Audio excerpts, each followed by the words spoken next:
Okay, we'll get started. Good morning, everyone. My name is Christopher Thomas. I'm the data compliance analyst with the Office for the Homelessness Coalition. I am the HMIS manager. So my role is to manage Empower Lancaster. And part of that involves performing annual reporting for HUD.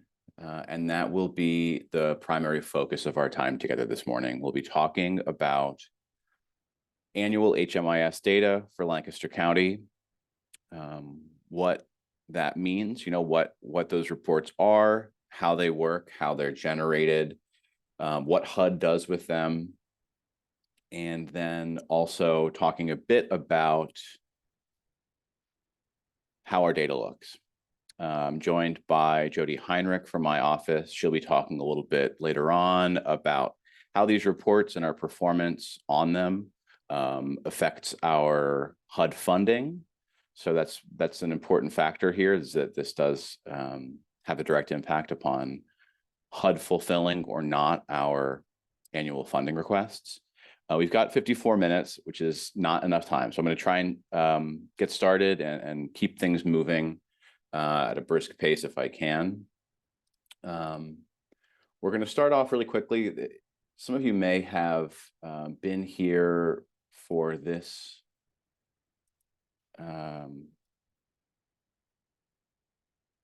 this training in December as well. So you might have seen these questions already, but I just started a poll that should, I imagine, appear on your screens, where you'll be asked some information about your role within your organization, familiarity with Empower Lancaster and HMIS, and then familiarity with HUD reporting. So we already asked these questions in December, going to ask them again now, and ideally we'll be able to compare things over time and see if anything changes.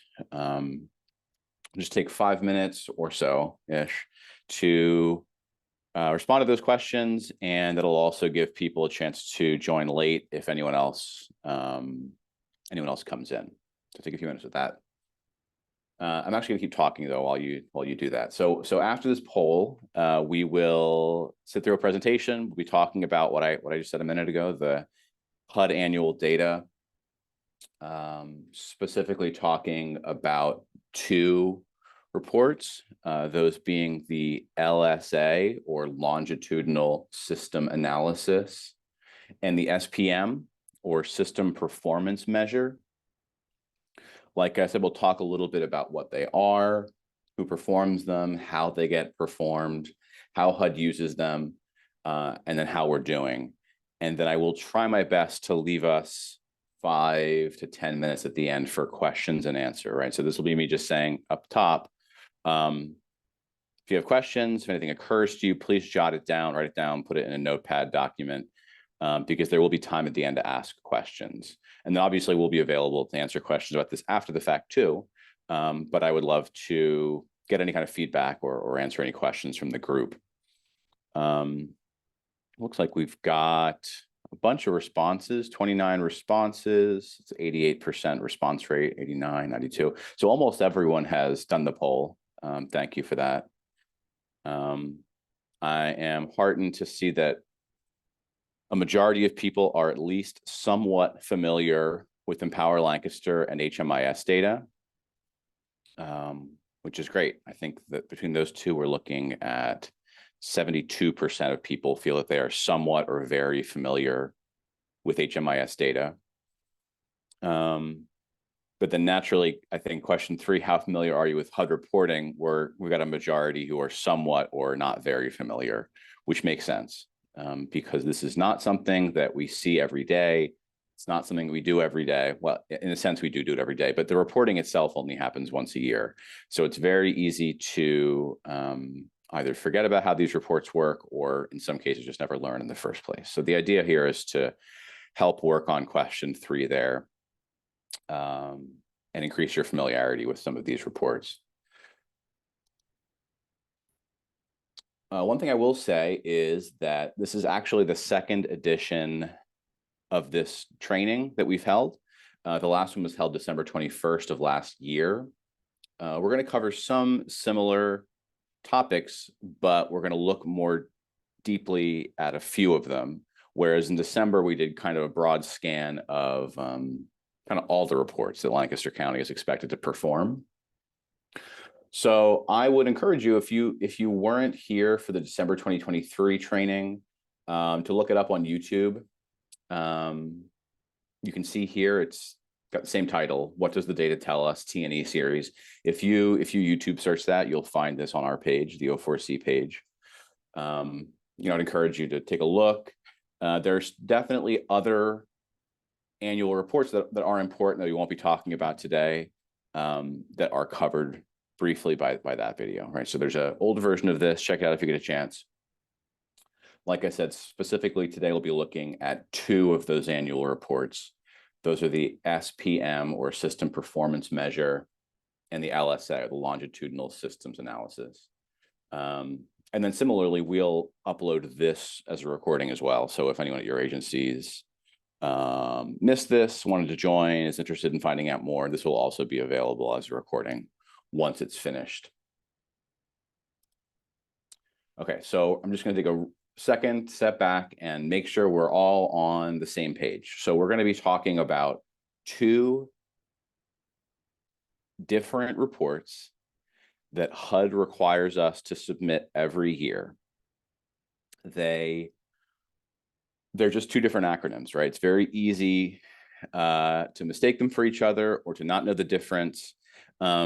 And the differences in some ways are kind of fine, right? So we're going to make sure I'm going to say very clearly, we're going to be talking about 2 different HUD reports this morning. One is called the LSA, or Longitudinal System Analysis, and the other is called the SPM, or System Performance Measures. So just get those 2 acronyms straight in your head. We've got LSA and SPM, and we'll talk in more detail about what they are in just a moment. But I want to make sure those are the 2 main acronyms you're going to need to have straight in your head this morning. So talking about our data, what does it tell us? These are the reports that we run every year. We submit them to HUD. HUD uses them to understand Lancaster County, the situation of homeless services here, to judge our performance. So it makes sense for us as a system to understand what they are and how they work. So we're going to first talk about what is the longitudinal systems analysis. So we'll take a minute for that one first, right? The LSA is used by HUD to produce the annual homeless assessment report, or AHAR, to Congress. So late last year, probably in December, you would have started to see statistics going around in the news about the state of homelessness in the US, right? The big number you would have seen probably was, we saw a 12% increase in homelessness overall year over year, right? So from 2022 to 2023, you would have just seen probably the front page of the newspaper, homelessness is up 12%. You might have also seen that there were increases for single adults, an even greater increase for families with children, for veterans. All of that information comes from the AHAR. So LSA, we run it, we submit it to HUD. HUD takes about half a year to pull it all together, analyze it, compare it, and then produce this annual report on homelessness to Congress, the AHAR. When you run the LSA, it is showing us a lot of information about who we serve, right? So their demographics like age, race, gender, veteran status, length of time homeless, as well as patterns of system use, right? So, one of the things everyone knows, I'm sure, about Empower Lancaster is that it's a shared system. So clients can more easily have their information and enrollments move from one project to the next, right? So our expectation is that people enter the system via outreach or 211 and chart, most likely, and then they are served across the continuum. Maybe a person starts an outreach, is enrolled in an emergency shelter. While they're there, they're also enrolled in rapid rehousing, and rapid rehousing houses that person permanently, right?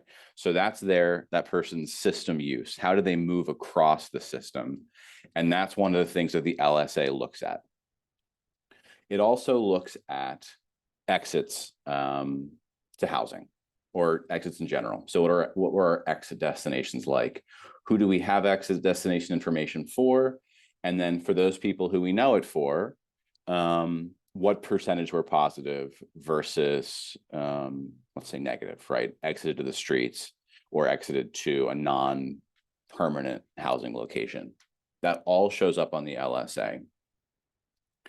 I underlined here, served by continuum projects. I think this is another thing. It's important for us to take maybe even 2 steps back and talk about what is a continuum project, because you may over the years have heard those words thrown around and not known really what that means, right? So when HUD says, when I say continuum project, what that means is a project serving people experiencing homelessness funded by federal dollars.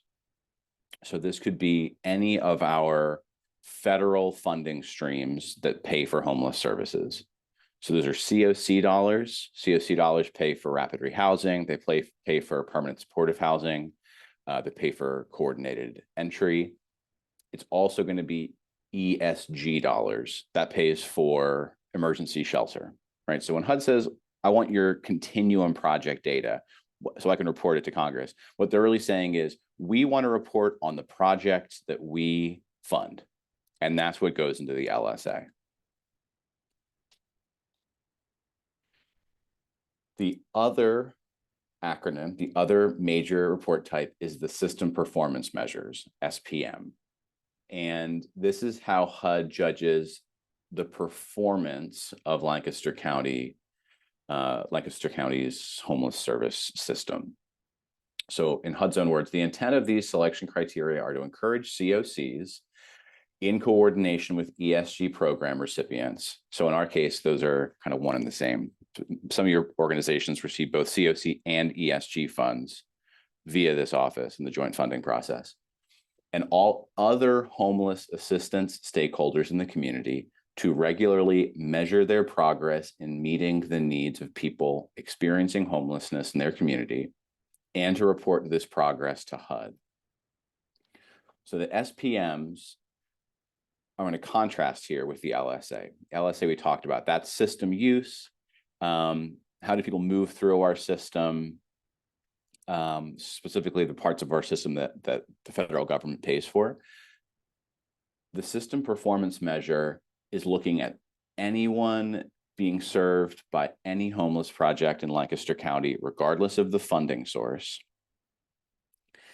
And it's looking more at our performance as a county system than at those individual clients and their pathways. Now, there's obviously some crossover here, right? So you're going to, of course, see permanent exit destinations will be on both.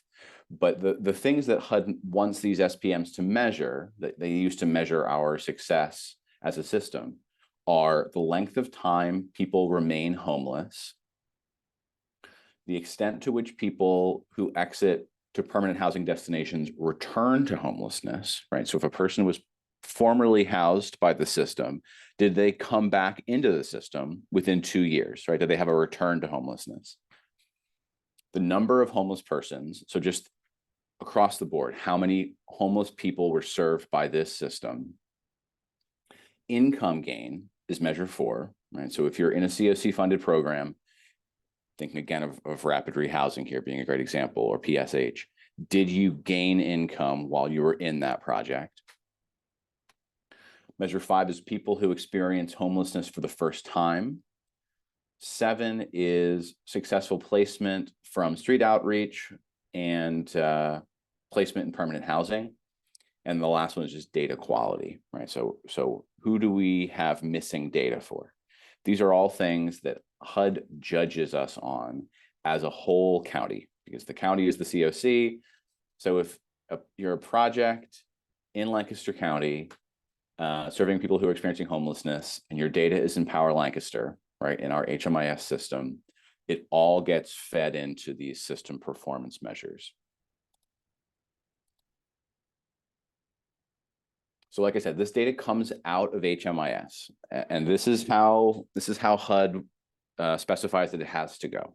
So they give us, or rather they give our vendor, Caseworthy, who programs the system, specific instructions saying, this is how these reports are going to work. These are the clients who I want you to show, clients I don't want you to show, and the information I want for them. But crucially, and I know I talked about this during the last session of this as well, no client identifying information goes into these reports, right? So we get just a grid of numbers. An example would be number of people served in adult-only households by emergency shelter project. These reports are not going to tell HUD or the system that HUD uses to accept these reports who those people were. It's just going to pull together numbers. How many people were there in this project type of this household type? How many people were in this project type who were chronically homeless or who were veterans? But the actual client identifying information that line staff are inputting into Empower Lancaster stays in Empower Lancaster. And HUD is very careful about making sure that the way these reports work is going to de-identify anything that comes out, right? And for that matter, HUD doesn't have access to Empower Lancaster. So there's not a HUD rep who logs in once in a while and checks on things. We have to handle all of that at the county level or the COC level for ourselves. But when we run the reports, these annual reports that are for the whole system, we don't pick and choose what organization or what project. We just say, here's all of the clients who are in our HMIS. And then based on how HUD programs these reports, it decides who to include or who not to include. So like I said, for the LSA, that means that we're only getting continuum projects that receive federal funding, compared with the SPM, which is all projects, regardless of their funding source. And while the people working in the field are the ones responsible for inputting data to HMIS, this office, the O4C as the COC and HMIS lead agency, we're the ones responsible for performing the reports, submitting them, taking feedback from HUD's reps on what errors do our reports have, like what went wrong basically, and what looks off, and then going back and cleaning up how our system is set up in HMIS to produce a clean and reliable report for HUD, which is a very pat way of describing it. It's a very thorough going and complicated process that takes a long time. Even when everything goes well, it still takes a lot of time, because HUD wants to make sure that the data that they get out of these reports is accurate and reliable and can be used by professional statisticians who they employ to make judgments about the state of homelessness in the United States, right? So we can't just give them numbers and they'll take them and say, it looks great, because like I said, they don't have access to Empower Lancaster or our HMIS. So they need to feel confident that the numbers we're giving them are accurate. And so that's this feedback process is basically HUD saying, just to give a random example here, this project appears to have had 150% utilization on the LSA, right? You've got this shelter project, it's got X number of beds, but when I look, it looks like you had 50% more clients than that when I check any given day. Is that accurate or not? And we have to then go back and check and say yes or no. Like either a mistake was made, and no, we actually forgot to close out a bunch of clients and the utilization rate was more like 90%, which is good, very good, but not above what's possible. Or we have to come back and say, no, actually, that's right, we checked it. And this project did serve more people than we we thought it would or intended for it to. But if you can imagine, I mean, even a county the size of Lancaster, it's not nearly as big as some COCs in this country. There's still a lot of detail work that has to go into making sure all of that adds up and is accurate, right? So I know I've already been talking for a while, and I've already probably said this a few times, but there are a lot of commonalities between the system performance measure, the SPM, and the LSA, like length of time homeless appears on both. Exits to permanent housing destination are on both. Number of people experiencing homelessness are on both. And the other thing that both use is our point in time count number for the year, right? So just other background information, HUD's year, the year that they use runs from October 1 to September 30. So when we did the 22-23 LSA and the 22-23 SPM, it also included our 2023 PIT count number. So these are not clean, clear demarcations between these reports. They actually share a lot of the same information. But the difference between them is what they're used for, right? So like I said earlier, the LSA, the Longitudinal System Analysis, is data for HUD that HUD is going to give to Congress. So this is designed to be shared publicly as a well-presented report. I mean, you can look up the AHAR right now. I'd even encourage you to just Google search 2023 HUD AHAR, and you'll find it. It's probably a 60 or 70 page long PDF document.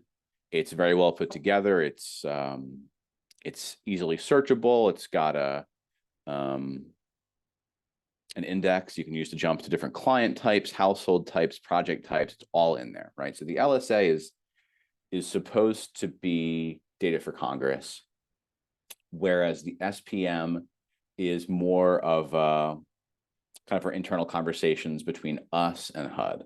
So HUD is going to look at the data on our system performance measure to judge how we're performing as a COC. And then based upon that, how do we rank against all other COCs in the country?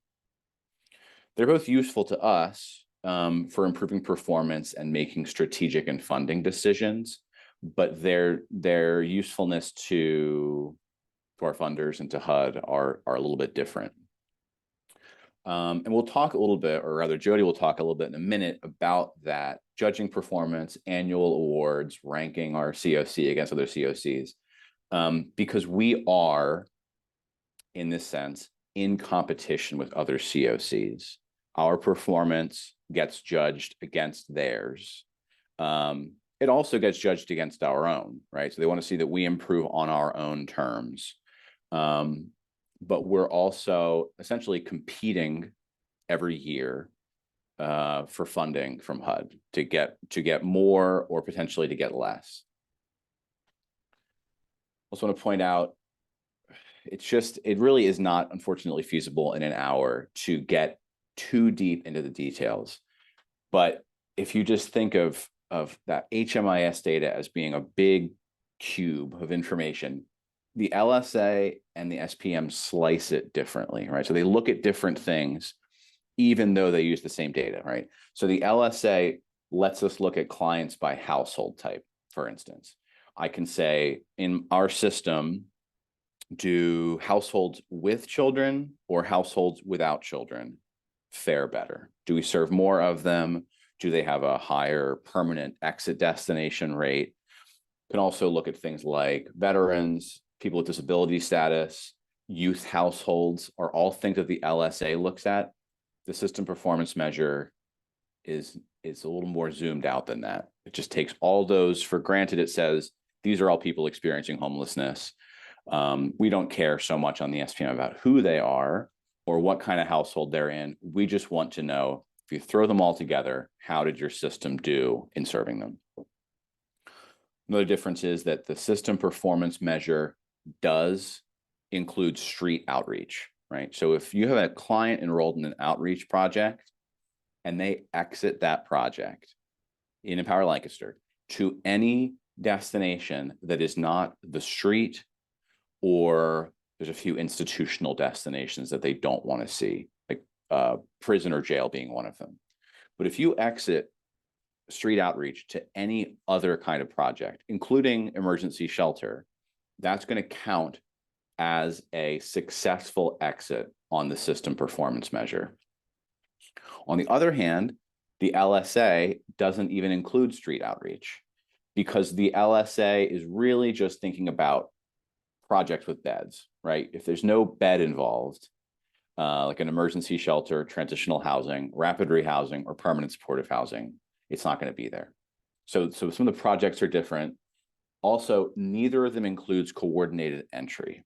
So when HUD looks at our performance, they look at the coordinated entry system in a totally different way, right? So they're not considering chart permanent exits on either of these reports. Those kind of end up in the shadows because it's not one of the project types that they are examining for these reports. Okay, I've probably talked long enough. I'm going to hand it over to Jody, who will talk a little bit about how these scores, especially the system performance measure, factor into HUD's decision making about Lancaster County. Hi, good morning, everybody. I'm Jody Heinrich. I am the grants manager here at the Office for the Coalition. I want to talk to you a little bit today about how these reports feed into our competition scores and how that results in maybe the reduction of our funding overall, removing of projects perhaps in tier 2 during our annual NOFO competition. So I'll start at the beginning. When NOFO comes out, which is probably going to happen sometime in the middle of July, if we are on the predictable schedule of last year and years previous, the SPM and the LSA feed into that. And how does it feed into it? For the LSA, we are asked a question directly about the usability of the files that we submit to HUD, meaning Christopher didn't really go into detail, but there's a number of files in a CSV, which is kind of a compacted Excel spreadsheet with many, many tabs. Every year, we're asked how many of our files were usable. Fortunately for us, we have the minimum that is asked for. Last year, it was 2 at minimum, and we did indeed have 2 usable files. For system performance measures, HUD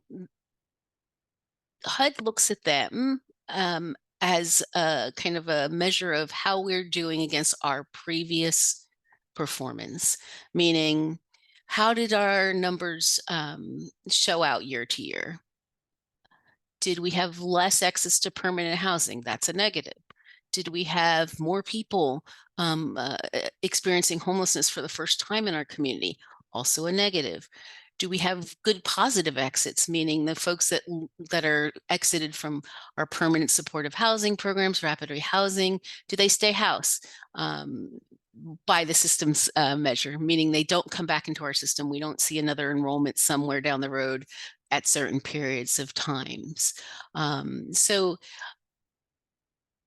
they take those scores, and as they put us into the national competition mode, they rank us on how we do on each one of those measures Christopher's talked about, and look at our performance. And if we're doing poorly overall compared to other areas, last year we scored right below the median of all COCs in the country, that put us into a different consideration role, meaning our tier 2, some of you guys who have been with us in other meetings about NOFO and prioritization and what we put at risk, quote unquote, in tier 2. This is when those performance reports really mean a lot to our community.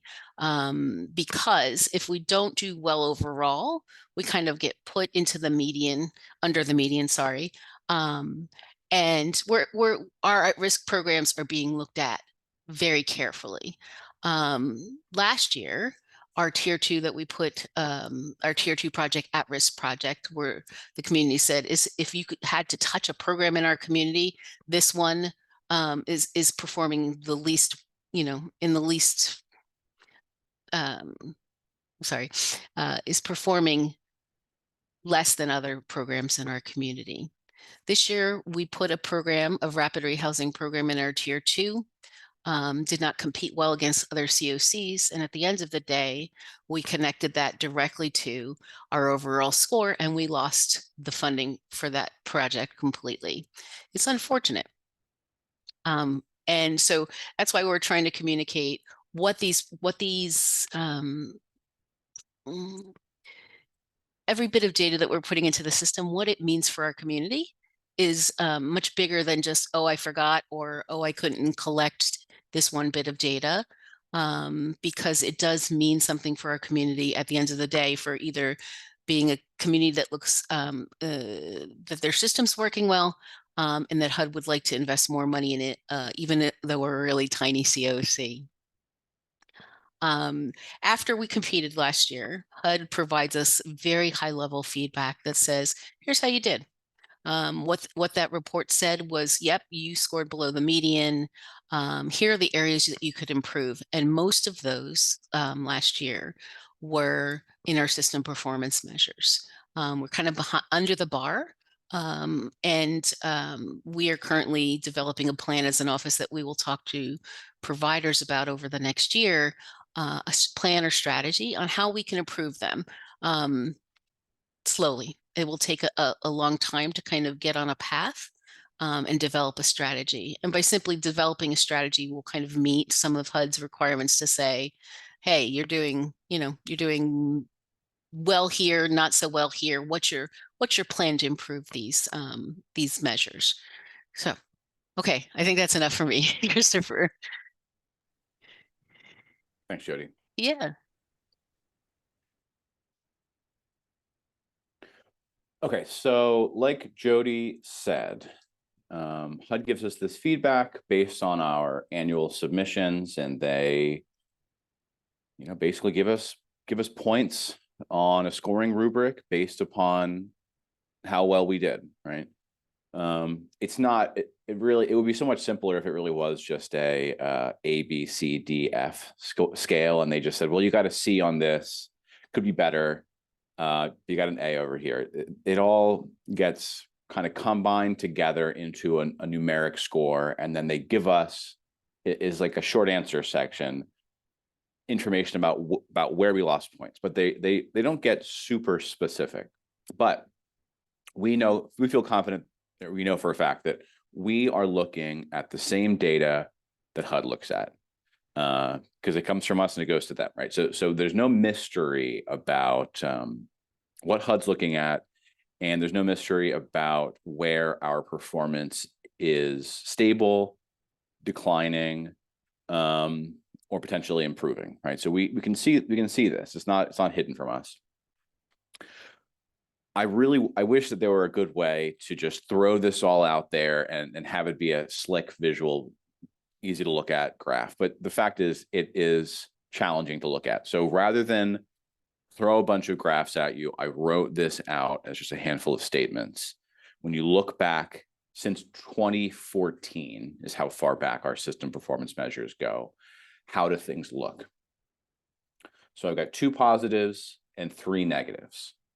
So if you look, I'm not going to take us back there, but one of the measures is returns to homelessness within 24 months, right? If you look at those percentages over the years, with the exceptions of 2017-18 and 18-19, we have been relatively stable in our returns to homelessness, between 5 and 20%. So of the people who exit to permanent housing, what percentage come back?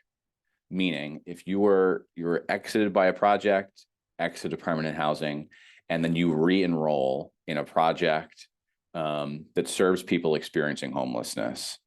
So let's say you get enrolled 18 months later in an emergency shelter. the system takes for granted, this report takes for granted that now you are experiencing homelessness again. That makes sense, right? That's what this percentage is. And HUD seems, based on what I understand, to be fairly happy with this because of the stability, right? HUD is really, they're a little bit slippery. They don't say you got to aim for 10%. If you beat 10%, we're very happy. And if you get close, we're pretty happy. They want to see improvement and or stability, right? So this stability in this is what they seem to like. We also appear to have slightly fewer people experiencing homelessness for the first time each year since 2015, right? So this again is it's based on Empower Lancaster data. All right. So you might say, well, it certainly seems as though we have more people experiencing homelessness for the first time. But based upon what our HMIS system says, program enrollments and exits, we appear to have been on a slow decline every year since 2015, which again, it's not as though we can say to HUD, look, we got this one good, so give us. They want to see across the. We need to be doing better on all of these things, but that is one that we can point to and say, listen, seems to be doing pretty well. And then the three negatives: the number of days that people in the system spend homeless has increased consistently since 2015, and I will show a graph of this in a minute. Basically, you take every client and their enrollment. When they're enrolled, they give you a date homelessness started. When they exit, they've got an exit date, and you take the difference, and now you've got the amount of time that person spent homeless. And they want to see that decreasing. And really, this actually is one of the few ones where HUD has to find what a high-performing community would look like.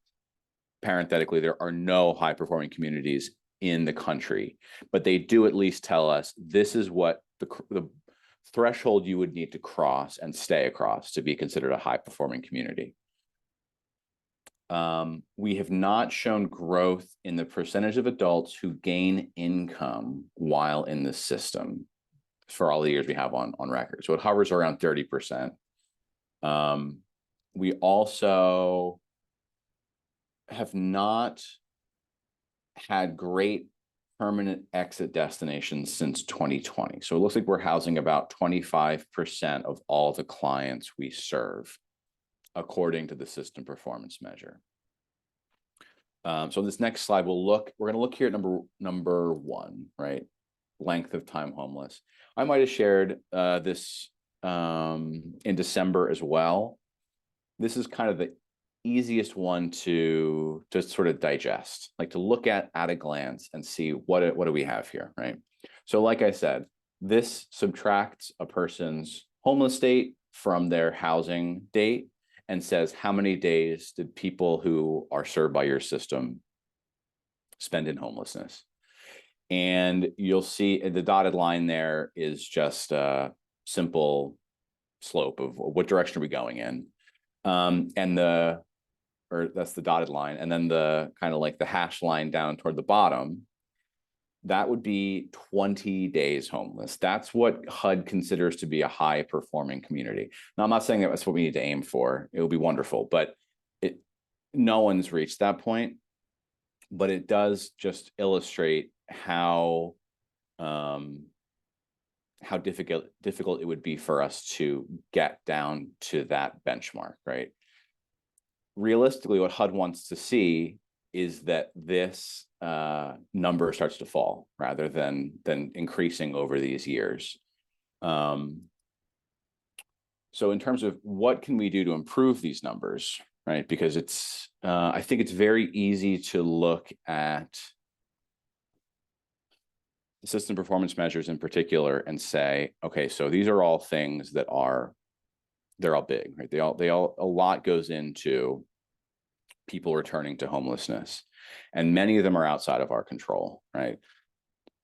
There are things within our control that we can do to help our numbers, right? It's not going to be a fix all, right? But we can improve some things in our day-to-day that will help this, right? So data completeness is one of these things.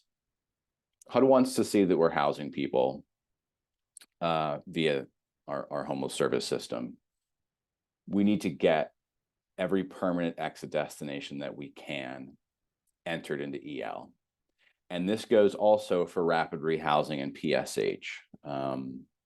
We need those move-in dates to be entered so that we can get an accurate count of how many days do people spend between their homeless date and their move-in date. We can also go back, and this is something that you've got my help and Sheldon's help with, and close old client enrollments that were forgotten, right? So we found some old enrollments in shelter projects when we were running the system performance measures most recently that had been open for, I think, as many as like 7 years, maybe, right? So a few really, really big numbers will pull your average up. Even if it's only by a few days, we should get the credit we can, right? So doing some cleanup so that what is actually in EL is clean data and reflects actual clients in the system will also help us. And then accuracy in those client enrollments will also, I think, in the long run, help us, right? So one of these things would be when we're enrolling a new client and we're prompted to copy assessment data, we want to encourage you to do that and to save time if we can. But if when we copy that assessment data, we don't check and update it, if it has changed since the original assessment was done, you can end up with stale data that is no longer accurate, right? So if a person was served, let's just say in 2017, and they had a 2017 homeless date, but then they whether they self-resolved, they were out of the county, they weren't homeless in Lancaster County in the intervening years. If you were to go and copy that assessment when you enrolled them in a project in 2024, it is going to look like that person has spent 7 continuous years homeless because they've still got that old homeless date hanging out, right? So that is going to, client by client, each individual client is not going to make or break this measure, but across a whole system that serves many hundreds of people a year, that can have kind of overall effects on how our data looks. We're running out of time here, so I'm going to try and be quick. The other one here is we need to work as a coalition, as an office of the coalition, on strategic planning, because the other thing HUD wants to see is not that we within 12 months suddenly our performance is 500% better, and we've got that number of days homeless down to 20. What they want to see is that we've got a plan to improve. And the good news is that these reports that HUD requires us to run and submit to them, they are useful to us. They do have useful information that would let us plan better, right? So a good example of that would be the Longitudinal Systems Analysis. I know we haven't talked about it in about 10 minutes here, but that's the one that shows continuum projects, right? So a federally funded project, and it breaks it down by household type, age group, veteran status, disability status, et cetera. If you look at the last one we submitted, specifically at unaccompanied youth households, right? So it's got a youth head of house. We're kind of falling down as far as HUD can tell with this age group, right? We had 41 youth-headed households between October 22 and September 23, and we only housed, again, as far as HUD can tell, based on what we tell them, only 6% of those households. And we don't know what happened to 76% because we didn't get an exit destination entered.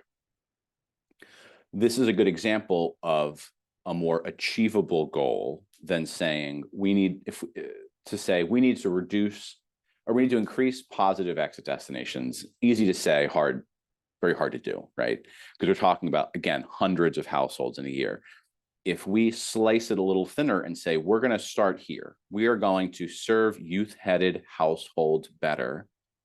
Now we're talking about 41 households in a year, or let's just say maybe 50 if it's a big year. That's a more achievable goal.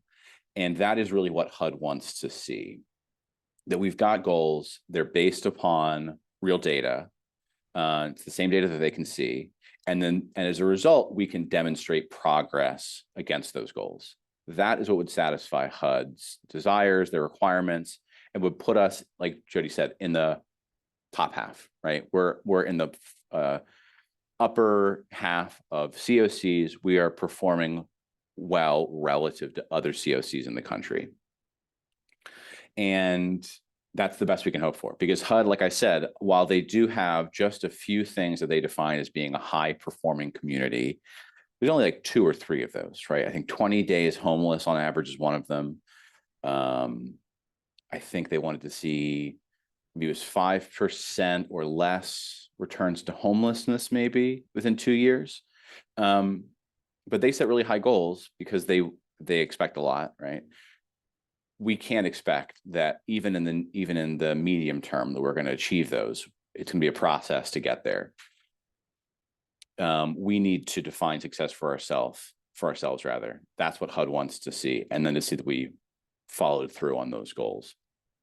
And the same, like I said here, is true for data quality. Unfortunately, HUD is very slippery about saying what is our desired data quality. They want us to define data quality and then to satisfy our own requirements as opposed to doing what they want us to do.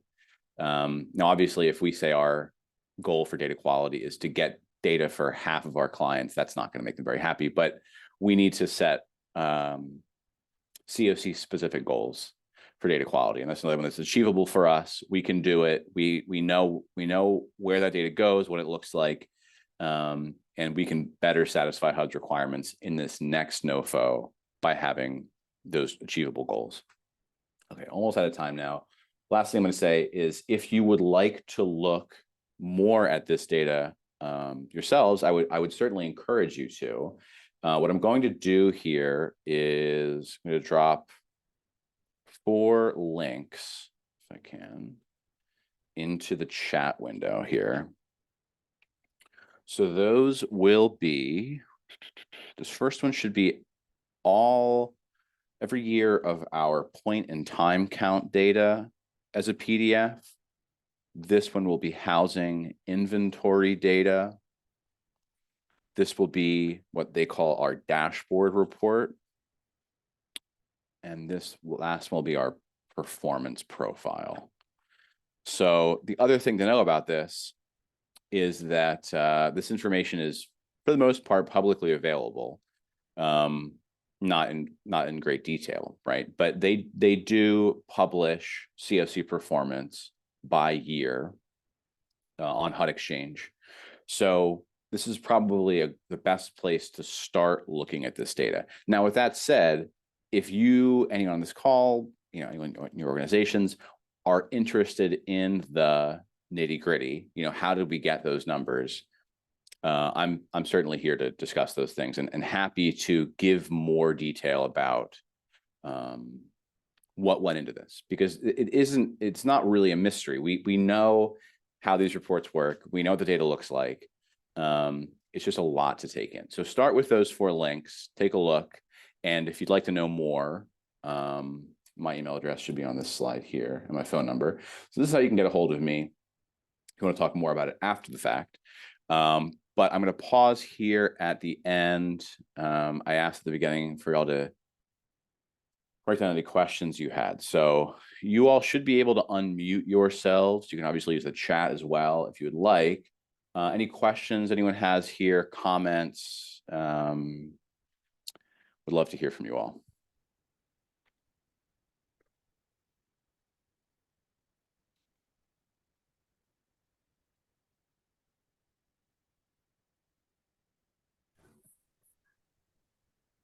Yeah, I don't know what was going on with the other one.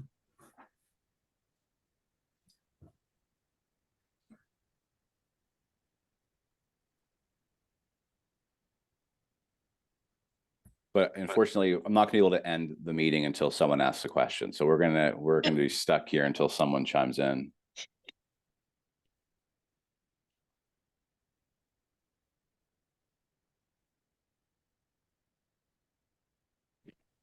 I don't have a question. I have more of a statement.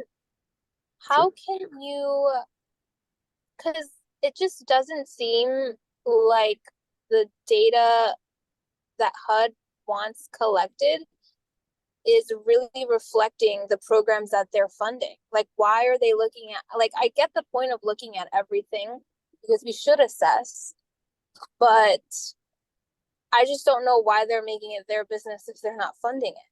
Like, that's confusing to me. Sure. So you're thinking about not like things that are not COC funded, right? So things that aren't, they're not getting HUD funding. Why are they looking at those? Yes, correct. Because then that like messes up the data with the progress that is being made with their funds. I mean, it could. Yeah, it's a good thought. That's one thing I don't know. And maybe Jody, you got more experience than I do. What their reasoning is. I mean, they. I think that I know why they want to know, right? But I don't know exactly how to square that against, how it all comes out. Because yes, you're right. They're not paying for some of these beds, so how do they expect us to change their performance if they're not being federally funded is a good question. I can kind of take a swing at that. Mhm. So the whole idea of a continuum of care in HUD's mind is that their services are not the whole of how a community responds to homelessness, right? So, I mean, we've kind of gone in and out over the years. I've been, here with the coalition for 13 years about what projects do we include, right? Obviously, all of the funded programs that we have to include are included. But we are really trying to reflect a true picture of how our community responds. And that often includes programs that don't have any HUD funding. Sometimes it's detrimental to our numbers, and sometimes it provides positive support in how they're performing.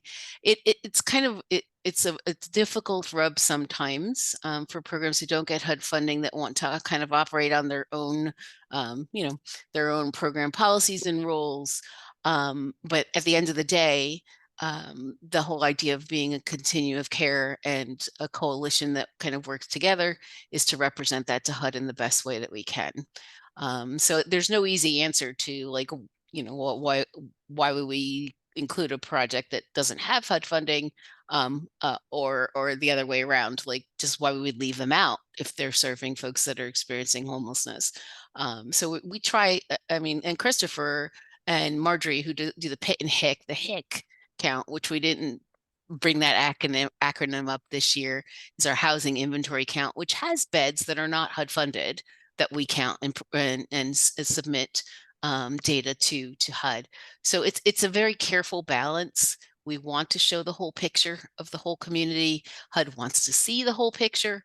But with like the baseline idea is HUD's impression, HUD's expectation when they give us money is that's not the entire picture of what's going on in a community. Did that help at all?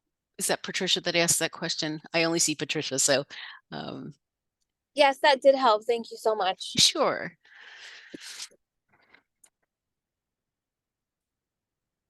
Thanks, Patricia. Any other questions while we're all here together?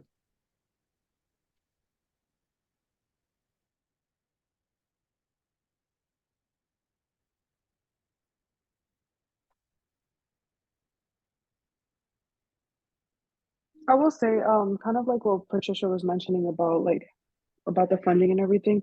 Do you guys see with your experience in the near future if there will be different policies that could be put in place to help with other organizations? I guess kind of like backing off of Patricia's question. Go ahead, Christopher. Oh, I mean, I guess I think the short answer is yes. But I think that they're gonna leave that to us, right? HUD they're a little bit selfish in how they handle this stuff. So they don't give us instructions on how best to do it. We have to figure it out for ourselves. I think that there are definitely policy choices we could make that would, without changing the reality on the ground, would probably help our numbers. The example I used was how street outreach, we get credit, quote unquote, for moving a person into an emergency shelter project. We could have we could better define the policies around this client group and when we consider them to be exited. But that comes up, it's just, these are all ask questions I haven't got a good answer to, right? I think the same goes for non-HUD funded organizations too, that we can be strategic in what we're asking for. But I guess at the same time, we can't get too fixated on HUD's measurements that comes at the expense of actual clients or clients being served. That's not really a great answer, but that's the best I can come up with. Do you have any thoughts, Jody? No, I think that's really it. There's another question in the chat, Christopher, and it is from Christy. Are all homeless service providers in Lancaster County required to use EL for reporting? Short answer, no. You're only required if you are a funded partner. So if you're federally funded directly, you're required to. And if you are under contract with this office, you are required to. But at the same time, we're incentivized by HUD to have 100% EL participation. So we do get more points on these annual competitions if we can say 100% of our projects are using our HMIS, are using EL. So while there's not like a statutory requirement where HUD says you may not serve people experiencing homelessness unless you use your local HMIS, they do incentivize us to do that and then leave it to us to figure out the best way to make that happen.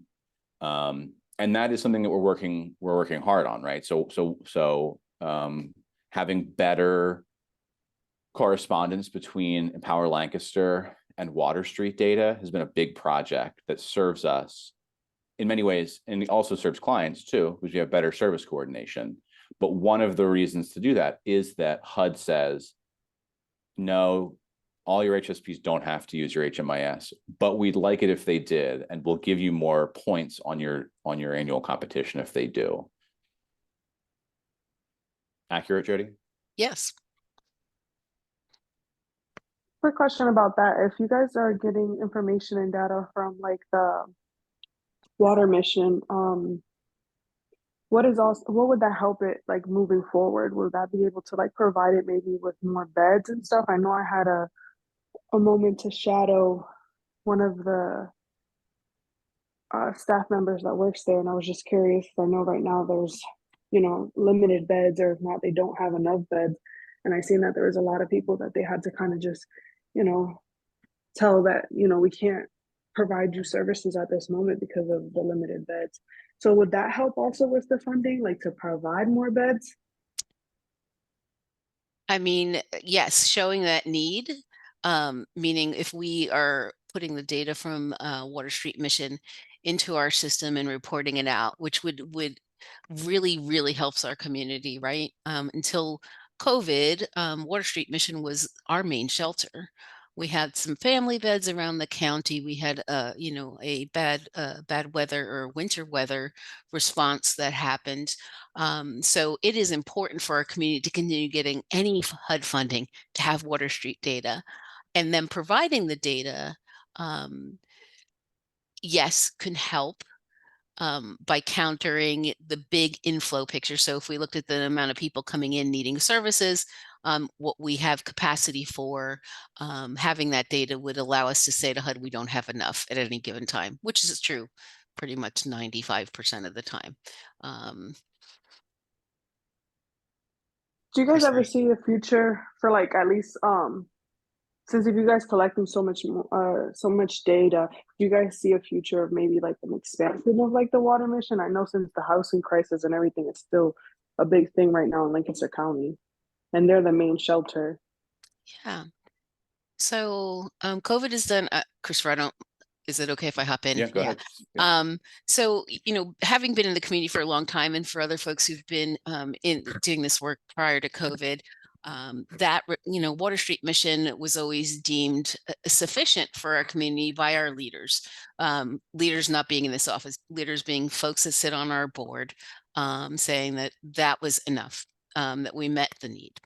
COVID changed a lot of pictures, and a lot of ideas of what services are needed in this community. It also came with a ton of extra funding, right? So what our community did was we incepted what most people around the table would probably know as the Ebenezer Shelter, in response to getting folks off the street during COVID and keeping them safe. That iteration of extra shelter has been consistently full. Um, and we recognize the need for kind of a partner shelter to the mission services. For everybody here, the mission does not take one HUD dollar, right? And that's always been the case. I'm guessing that will continue to be the case for a very long time.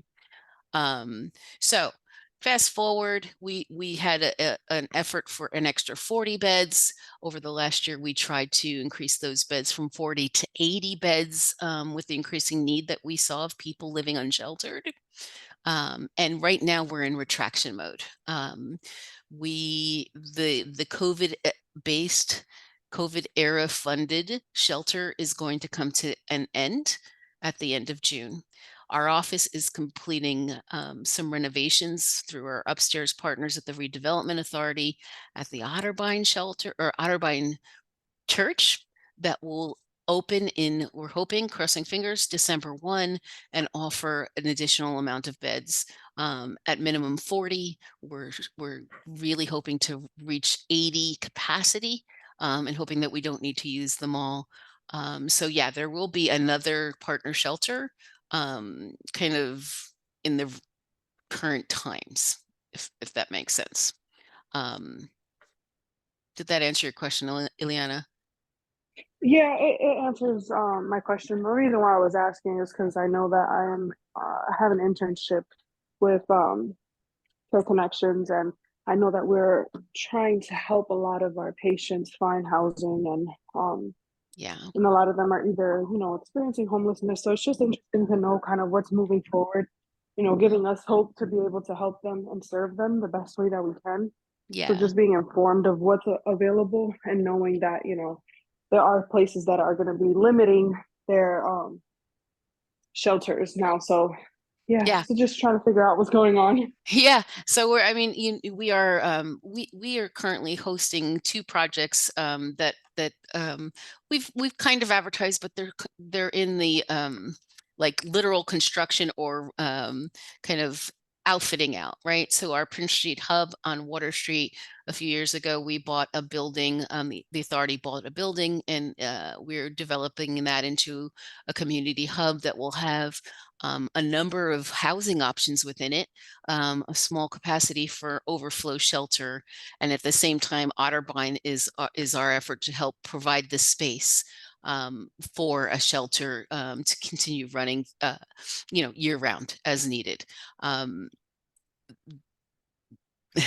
It's been a rough road. We're providing the actual physical locations. We're looking for partners to come to the table and run the programs within those locations, and we're seeking funding for operational costs for those programs. So we have things on the burner, and it's not really even a back burner. Some of within the next year for the extra shelter that is being advertised as closing down in, I guess, the end of June. If you've read the newspapers, it's been reported that we're losing all of our low barrier shelter beds.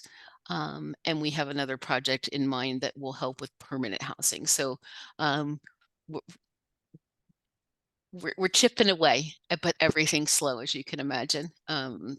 Cost, materials available, and getting construction teams to do the work for the actual structures has been challenging. Thanks, Steve. Okay.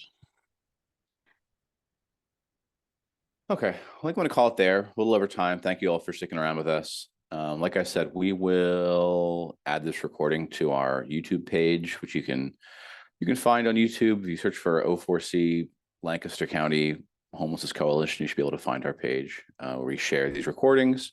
And again, take a quick look here. My email address, phone number here. If you have any questions, want to look more in detail at any of this data, happy to have that conversation. But for right now, everyone, again, thanks for your time. Thank you, Jody, and enjoy the rest of your weeks. Thank you.